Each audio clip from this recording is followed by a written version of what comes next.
Hello everyone, I hope you are well. Today I'll be reading a story called Rumpelstiltskin, a fairy tale by the Brothers Grimm. There was once a miller who was poor, but he had one beautiful daughter. It happened one day that he came to speak with the king, and to give himself consequence, he told him that he had a daughter who could spin gold out of straw. The king said to the miller, "That is an art that pleases me well. If thy daughter is as clever as you say, bring her to my castle tomorrow, that I may put her to the proof." When the girl was brought to him, he led her into a room that was quite full of straw, and gave her a wheel and spindle, and said, "Now set to work, and if by early morning thou hast not spun the straw to gold, thou shalt die." And he shut the door himself, and left her there alone. And so the poor miller's daughter was left there sitting, and could not think what to do for her life. She had no notion how to set to work to spin gold from straw, and her distress grew so great that she began to weep. Then all at once the door opened, and in came a little man who said, "Good evening, miller's daughter. Why are you crying?" "Oh," answered the girl, "I have got to spin gold out of straw, and I don't know how to do so." Then the little man said, "What will you give me if I spin it for you?" "My necklace," said the girl. The little man took the necklace, seated himself before the wheel, and whir, whir, whir, 3 times round, and the bobbin was full. Then he took up another, and whir, whir, whir, 3 times round, and that was full. And so he went on till the morning, when all the straw had been spun, and all the bobbins were full of gold. At sunrise came the king, and when he saw the gold, he was astonished, and very much rejoiced, for he was very avaricious. He had the miller's daughter taken into another room filled with straw, much bigger than the last, and told her that as she valued her life, she must spin it all in one night. The girl did not know what to do, so she began to cry. And then the door opened, and the little man appeared and said, "What will you give me if I spin all this straw into gold?" "The ring from my finger," answered the girl. So the little man took the ring and began again to send the wheel whirring around. And by the next morning all the straw was spun into glistening gold. The king was rejoiced beyond measure at the sight, but as he could never have enough of gold, he had the miller's daughter taken into a still larger room full of straw, and said, "This too must be spun in one night, and if you accomplish it, you shall be my wife."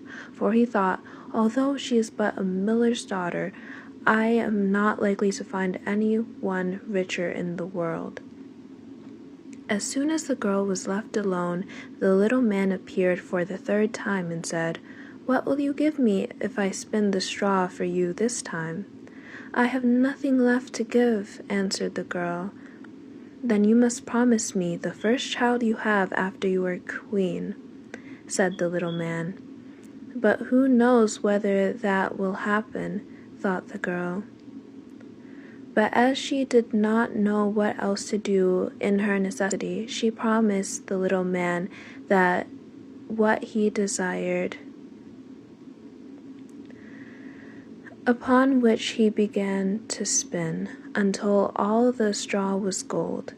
And when in the morning the king came and found all done according to his wish, he caused the wedding to be held at once, and the miller's pretty daughter became a queen. In a year's time she brought a fine child into the world, and thought no more of the little man. But one day he came suddenly into her room and said, "Now give me what you promised me." The queen was terrified greatly, and offered the little man all the riches of the kingdom if he could only leave the child. But the little man said, "No, I would rather have something living than all the treasures of the world." Then the queen began to lament and weep, so that the little man had pity upon her.